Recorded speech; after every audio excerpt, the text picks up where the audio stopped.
everyone, and welcome back to the Better Advertising with Better Media podcast. Today, I'm incredibly excited to have my good friend TJ Highland on the podcast. TJ, how are you doing? Amazing. Destiny, thank you for having me. How are you? I am doing well. For some context for the listeners, TJ and I have been connected for quite a few years in the space.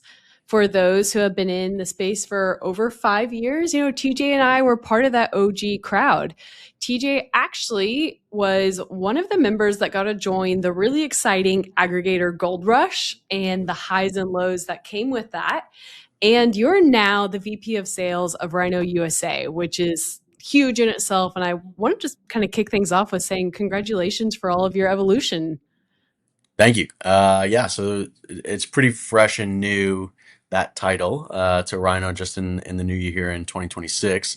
But I've actually been working with Rhino for the last four-ish, 3.5, 4-ish years. So Elevate Brands, one of the original aggregators, actually invested in Rhino, did not acquire 100% of it, but rather 50% of it. And in hindsight, I think obviously everything's 2020, but that was the key to success, and is keeping on the original team and the founders and then leadership who really built the business, but really drive that through. And as you mentioned, like tremendous growth throughout the business since then, and obviously what led to me stepping in full time here. I love that insight of the founders driving vision and growth because I think that is what made you all so successful, in my opinion. We did a lot of consulting for a lot of the aggregators through the highs and the lows. And one of the things that we saw is a lot of the aggregators went straight into cost cutting, profitability, lean machine mode. And I think it was a bit of a eye-opening experience when they saw things like, yeah, their tacos and their ACost improved, but their organic rank dropped, their repeat purchase rate, their brand building, their demand creation tanked. And kind of to your point, a lot of your role actually transitioned into driving more growth rather than cutting back. I think Rhino drove a lot of growth. That's where I've seen a lot of their success in stores, but also just how can we create more opportunities for the brand? And I think you were in charge with leading a lot of those initiatives across both pieces of the business. Yeah, so I think if you go back to 2022, kind of 23, kind of how I got 22, excuse me, how I got really involved here is I was originally joining Elevate to help kind of connect them to the Amazon world. I had been in it since 2014. Things were going great until they weren't. And as we've spoken about the aggregator world, like the cost of capital went up and the markets dried up, right? And I wanted to keep a job, and we looked at the brands and we tried to see what in the portfolio deserved to live offline as well. And what we said is deserve to be a brand with a capital B, not just an e-commerce brand, but rather a household brand, right? And many of the aggregators talked about, this XYZ brand is in X many households across the country. Like, okay, but they don't know it. It's a marketplace brand. They don't know the actual brand. They're not searching for it. And one of the things we've realized in 2023 was trying to you don't know until you don't know, right? Or until you know, I guess, right? And we took it slow and we tried to figure out, does this brand have legs to stand on its own in physical retail? And it took a while to get there, right? It's no secret that you can't just go buy a product and put it in the store the next day at Walmart or AutoZone or Costco or Sam's or whomever, right? There's a lengthy process there, and the retailers want proven brands and proven success. And I think from our perspective, we had proven ourselves on the marketplace side, which is Walmart 3P, obviously Amazon as well at that period. And our first buyer at Walmart, I often say, took a chance on us, right? We started in 2024 with 6 products.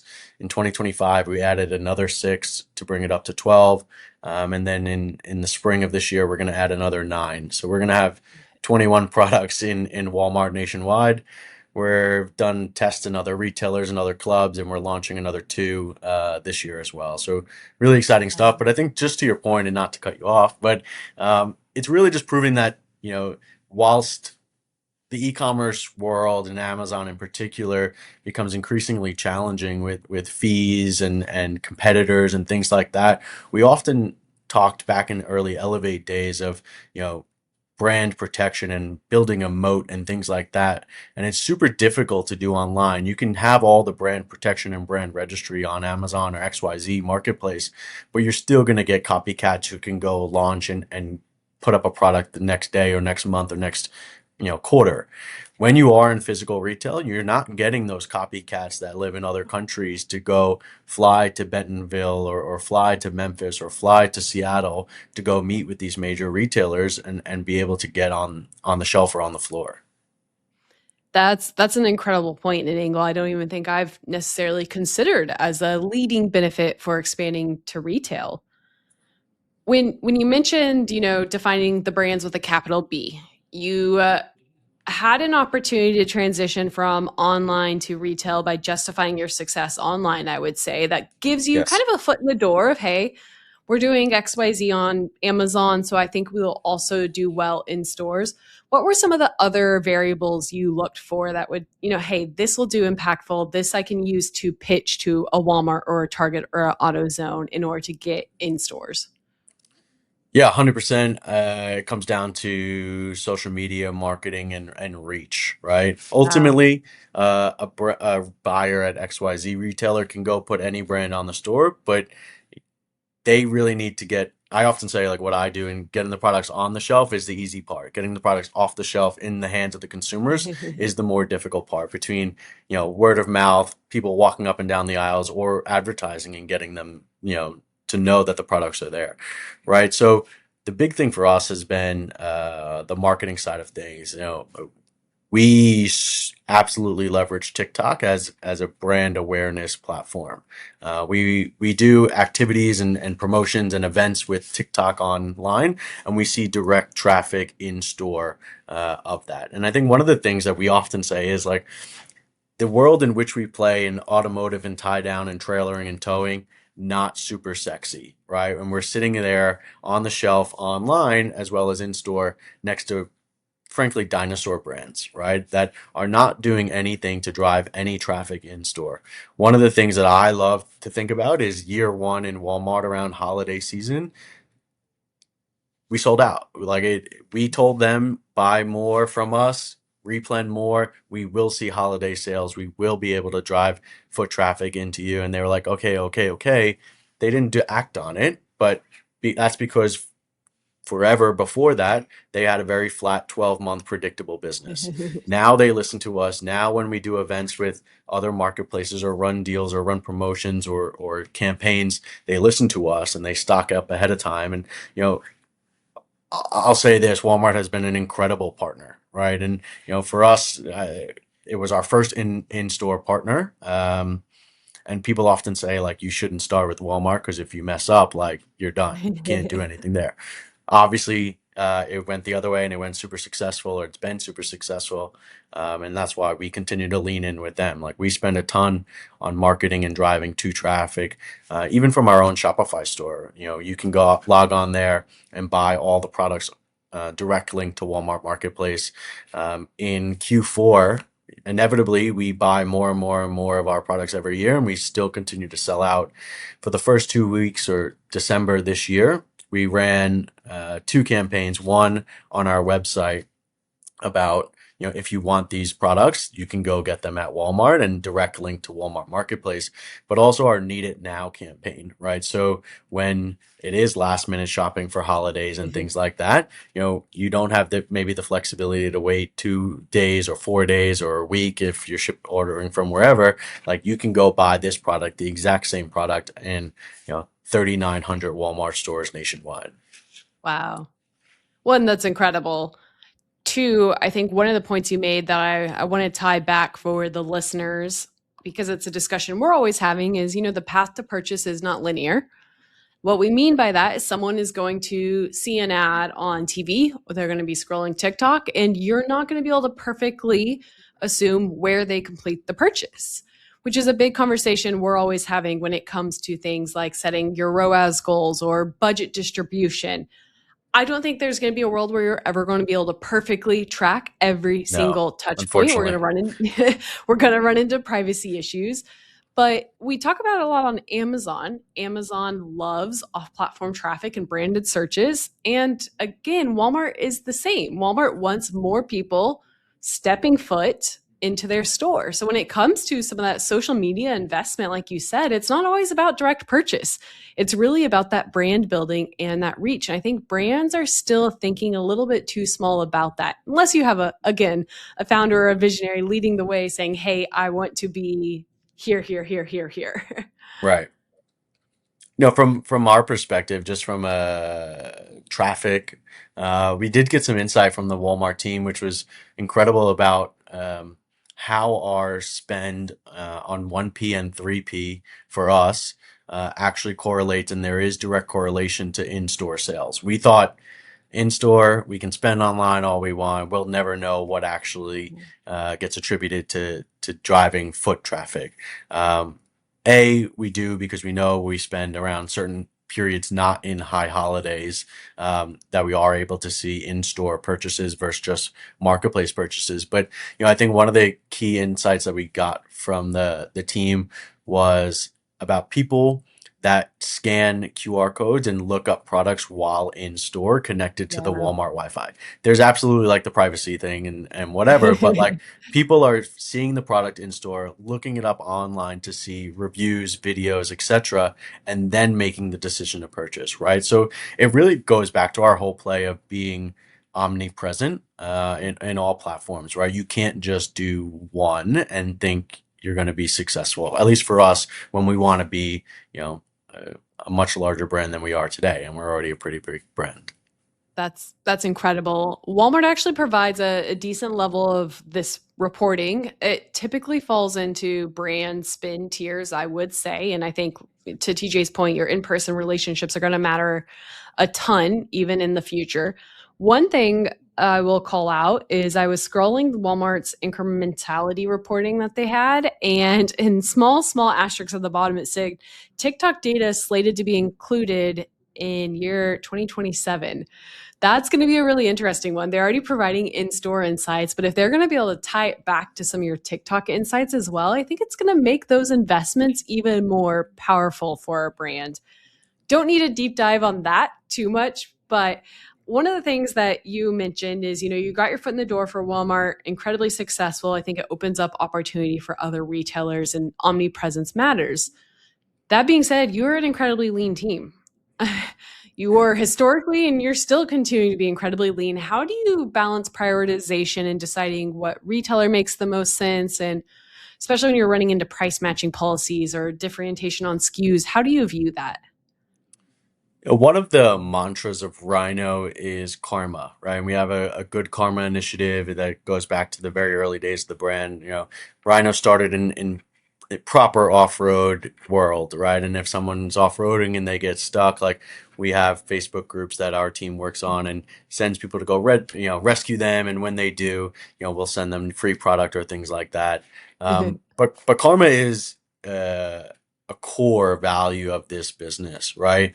And give before you ask is obviously part of that as well. And obviously, you know, just having all of that constantly in the back of the mind. I think the prioritization for us has always been, yes, you want the biggest dollars and cents, but I kind of said it before, like Walmart's been an incredible partner to us. So like we're continuing to lean in there.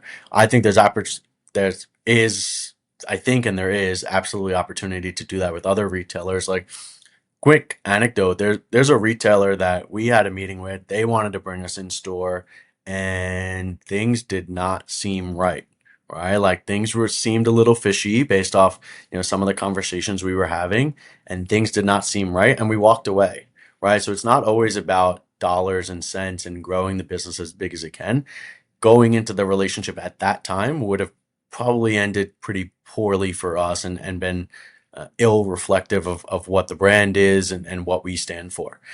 We were patient. We waited on to the next year, had a good line review, and we are doing business with not Walmart, but we are doing business with that retailer this year. So it'll come out a little bit later this year. But like, I think patience is incredible to wait there, right? There's tremendous opportunity. There's almost too much opportunity, Yes. and that's kind of how. we think about it a little bit as well, it's being strategic. Like, when we had our first conversation with many retailers, it's we don't want to be everywhere. We want to be with our strategic partners, right? We consider Walmart our general partner. We wanted someone in home improvement, we wanted someone in automotive, and we wanted a club model as well. That's where you start, right? And then, what other retailers recognize you and see the success that you're having and the noise that you're making, especially in the largest retailer in the world, physical retailer in the world. Um, you know, they recognize that and they say, "Oh, what's going on here?" Or I can't tell you how many line review meetings I've been in where they say, "I know Rhino. I saw you on TikTok," right? So, it's just like goes back to all those omnipresent points of, you know, you have to hold the values of the business core, right? It's not always about making the best, biggest buck as fast as you can. If you look on my wall here, I have about 7 or 8 different retailers that we're in or we're talking to that we want to be in, right? I also oversee our government business and I also oversee our commercial business that looks into, different fleets of national fleets and national distributors, right? Like all of these businesses or all of these opportunities are potentially tremendous. And the hierarchy and the kind of ranking of them, of the prioritization, also falls back on us of like, do we have the right products for everyone right now? Sometimes yes, sometimes no. So there's a little give and take of where the business is and where we want to be. But 2026 will be a absolutely tremendous year for Rhino. You all have leaned into a mentality that we have as well, and it's trying to do things that do not scale. And I want to give an example of that. Last year, you and I happened to be in Bentonville around the same time for meetings, and Rhino had purchased is a toy hauler or had a toy hauler wrapped with Rhino USA all around it, and they parked it in the middle of the home office. And I know this because my father sent me a photo and was like, check this out. Right, Bentonville is a small town, and I was like, yeah, I know the team that is there making that pitch. But it was one of those things where no, it's not going to be perfectly attributable. It's not going to maybe drive a ton of business within the next 3 weeks. It stood out to Walmart. It stood out to everyone in the area. And it was an incredible show of, again, that relationship building that you all have promised and the doing things that don't scale. And that still matters in a digitally native world where people want to outsource, automate, and systemize everything. You guys have really broken that mold. And like you mentioned in the beginning, you've built a brand out of something that's usually very commoditized. Right. You think about the DeWalt, and everyone has the debates on, are you a DeWalt household, XYZ. I only Right. know DeWalt because my dad is a DeWalt household. Like that is all we're allowed to have. You all have done that to your category. You started really carving out a niche, which is pretty incredible, and built a brand out of products that normally don't have a brand. And I think that's been amazing. Yeah, I think one of the big differentiators for Rhino has been the community, and it's not forced, right? And I think that's the biggest difference is it's very organic. And again, kind of one of the things that Ted, who's the CEO, talks about is business in general is P2P, Yeah. person to person, right? And I've often throughout my years, leveraged relationships to have the conversations, right?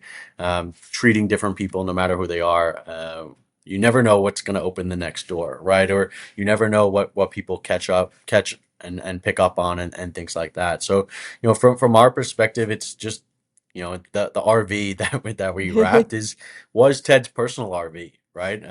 But he wrapped it for the business, and we drove it up to Bentonville, and there's Walmart on it, and there's different aspects of it, and it's cool. And like he talks about, often he drives it around country. We do last year we did about 25 events around the country. Wow. This year we'll do over 40, and that's a really big key part to the business is that Rhino is real and there's real people behind the business and people making decisions that, live the brand and feed, the products and use the products and have the Broncos and have Ford F-150s that drive and go off-roading and things like that, but also like the everyday people that, need to use ratchet straps and tie downs and things like that. So, I think there's authenticity to the brand, and it's only gotten more sh- or only gotten stronger, excuse me, as the brand has grown, which I think is obviously a really good thing, but attributable to Ted and the Repic family that started the business, right? Like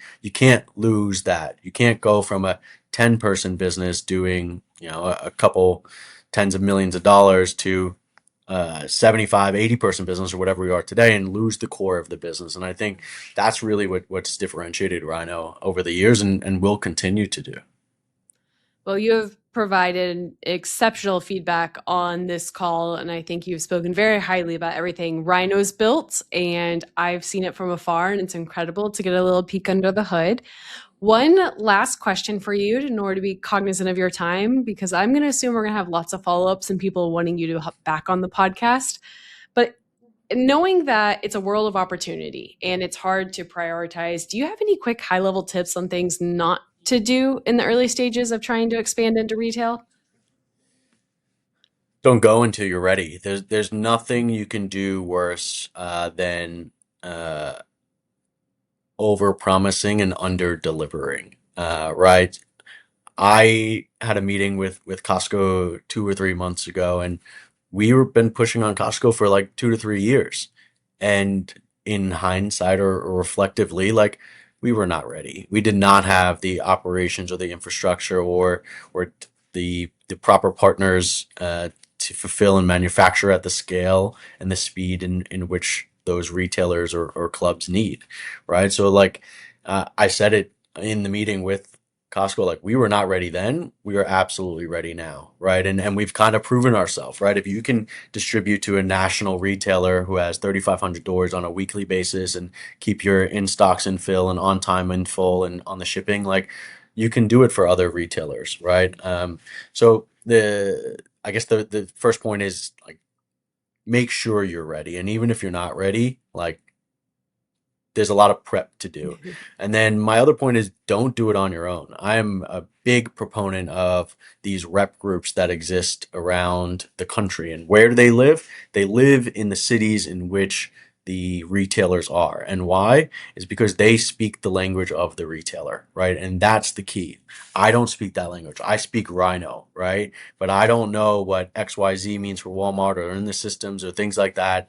And they actually act, it's a very open communication channel, but like they act as an intermediary for us, good news or bad, right? And I think leveraging those, and yes, they typically take a percentage of the business, but everything's negotiable. So you look to, you know, I'll be honest, the ones that we have are all success based, right? There's no retainer there because whether they saw it or we negotiated, like there's potential here to make a lot more money for them rather than just a retainer. And obviously it depends on the brand. It really depends on the TAM, like the total addressable market in store. So before you go jump in, like go to XYZ retailer that you think you want to be in, see who's there and what's for the taking, right? Yeah. I think there's a lot of research to do there. I I'm a little ashamed-ish to admit this, but growing up in New York, like there's no Walmarts. There's no Walmarts anywhere near me in New York. I had never been in a Walmart before like 5 years ago.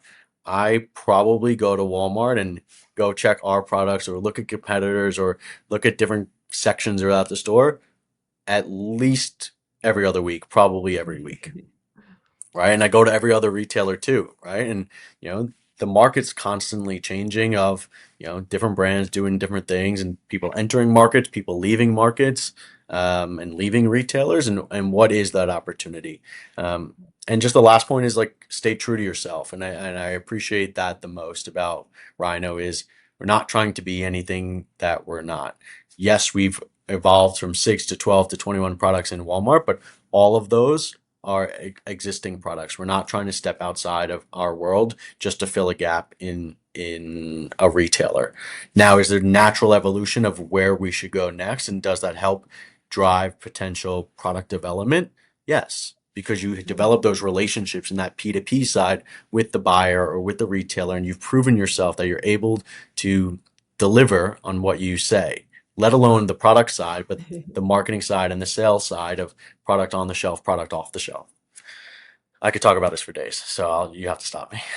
No, I love it. I'm telling you, I want to have you back on when we have more time. I was actually going to summarize and reiterate that same concept of P2P. Everything you just ran through, those three levels of, here's what you need to focus on, it really comes down to still people to people relationships. Algorithms are easy. All of my sellers that, know how to hack an algorithm, they know that algorithms are unforgiving if you're out of stock.